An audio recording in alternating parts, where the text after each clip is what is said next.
Sir, हाल ही में संतरामपाल जी महाराज 11 साल के बाद बाहर आए और ऐसे में बहुत लोगों का मानना है कि वो सजा काट कर आए हैं, तो इसमें आपकी क्या राय? देखिए, जेल में रहने से कोई अपराधी सिद्ध नहीं हो जाता है और संतरामपाल जी महाराज 11 साल बाद जेल से बाहर आए हैं। वो कोई सजा काट के नहीं आए हैं, बल्कि बाइज्जत बरी होके आए हैं। संतरामपाल जी महाराज जी पे टोटल 15 केस जो है वो लगे थे, जिनमें से 11 में वो बाइज्जत बरी हुए थे और 3 केस जिसमें 2 शूटिंग के थे और एक फ्रॉड का जो केस लगा था उसमें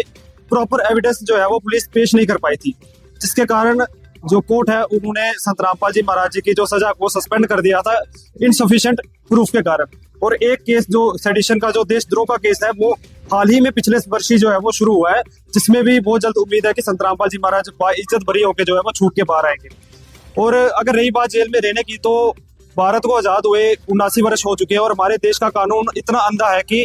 एक आम व्यक्ति को अपने हक की लड़ाई लड़ने के लिए लंबी लड़ाई लड़नी पड़ती है। ऐसे में एक व्यक्ति विष्णु तिवारी नाम के, जिन्होंने 20 साल रेप के केस में वो जेल के अंदर रहे थे और 20 साल बाद पता चलता है कि वो जो है वो बाइज्जत, वो एकदम झूठे केस में उन्हें फंसाया गया था और 20 साल बाद वो बाइज्जत बरी होकर जो जेल से बाहर आए थे। और ये हमें कहीं ना कहीं दिखाता है कि हमारे देश का कानून जो है वो एकदम अंधा है। वो गरीब व्यक्ति के और बेसहारा व्यक्ति के लिए बिल्कुल भी जो है वो कार्य का नहीं है। और ऐसे में संतरामपाल जी महाराज जी की अगर बात की जाए तो उन्होंने जो है वो पाखंडवाद के खिलाफ जो है वो आवाज उठाई है। उन्होंने जात पात के खिलाफ आवाज उठाई है, उन्होंने देश प्रथा के खिलाफ आवाज उठाई है, जितनी भी समाज में कुरीतियां उनके खिलाफ उन्होंने आवाज उठाई है। और उन्होंने जो जितना भी ज्ञान है वो वेदों और गीता जी के आधार पर बताया, जिस वजह से काफी सारे जो लोग हैं जो आज ऊंचे ऊंचे पदों पर विराजमान हैं, उनकी दुकानें बंद हो रही थी और उन्होंने जो है संतरामपाल जी महाराज जी को झूठे केस में फंसा के कि ताकि उनका जो ज्ञान का प्रचार है, जो सत्य ज्ञान का प्रचार है वो बंद हो सके, उन्हें जो है झूठे केस में फंसा के जो जेल में भेजा गया था। और जो आज सबके सामने है, अगर अभी भी किसी व्यक्ति को ये यकीन नहीं हो रहा है तो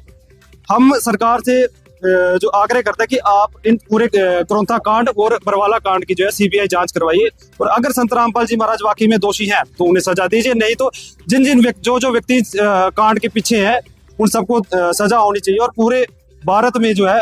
वो उनको, पूरे भारत के जितने भी लोग हैं उनसे उनको माफी जो है वो मांगनी चाहिए कि उन्होंने एक निर्दोष संत को जो है वो 11 वर्षों तक जो है वो जेल में रखा है। धन्यवाद। सत साहिब।